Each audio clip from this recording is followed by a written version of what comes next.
So here we are at Les Granges, getting ready to plan a night's observing.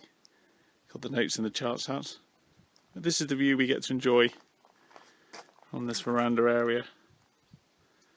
As you can see, another house ready to be seen. Beautiful countryside, forest, hillside blocking off the light pollution. Birds of prey. Beautiful. So it should be a good clear night tonight.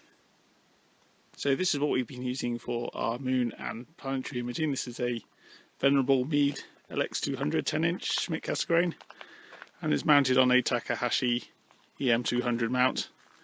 So pretty good tracking. And as you can see on the back of the telescope here, we've got the planetary filter wheel and the ASI camera 120 mono camera. And we started calling this hill Saturn Hill because that's where Saturn appears as it gets dark. So we start off looking at Saturn, capture some video frames of that while waiting for it to get properly dark. And then later on the moon will rise. It rises up over these distant hills over there, just beyond the grass, so we catch that in the dawn sky. The telescope lives in a rolled-off shed, I don't know if you can see in there in the shadow. So we roll the roof back, roll the shed back, and it sits on those rails and just rolls back in and out every day. So a nice telescope, doesn't take up much room, nice long focal length. And the observatory also has a little fold-out table, and that's where the laptop goes. And then with the cables running to the camera.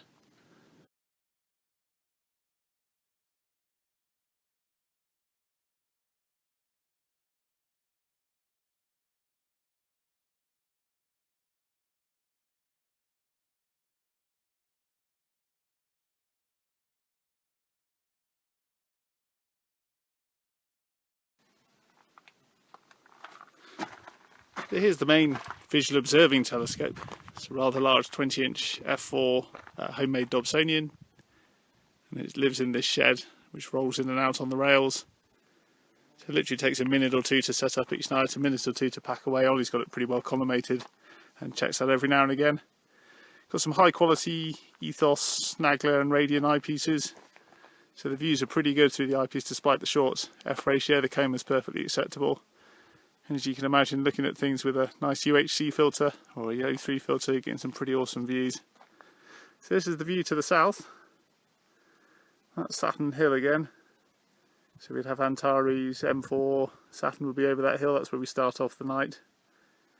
Behind that big massive sort of towering sort of patch of cloud, we'd have Sagittarius and all the sort of summer Milky Way going up into Scorpius. Cygnus would be overhead, Pegasus.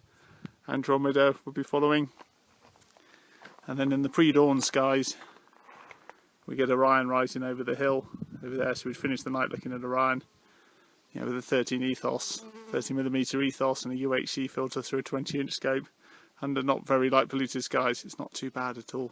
Really nice way to finish the day. So as you can imagine, a scope of this size, you need to have a step ladder to get to the eyepiece. There's a step ladder leaning against the wall.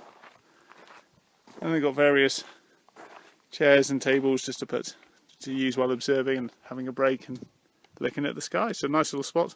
On the other side of the telescope, I carry on walking up the path. There's a couple of concrete pads. I think these were set up for observing pads for telescopes or for people who bring their own stuff. So just set the camera up, looking south, looking across the hills. And then we'd be sitting on that one with the deck chair, cup of tea on the bench, and just looking at the sky, and eventually go back to the telescope.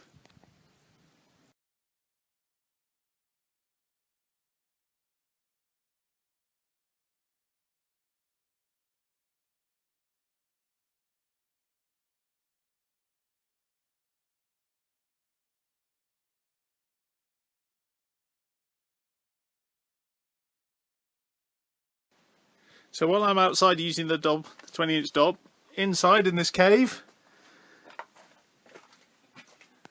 is the photography rig and Monsieur Bob Ford.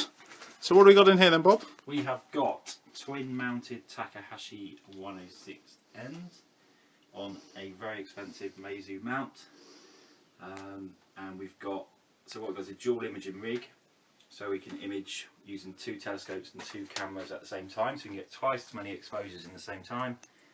And we have this is the Attic 11,000, so that's pretty much the top of the range Attic for now. And then we've got a Starlight Express set up right here.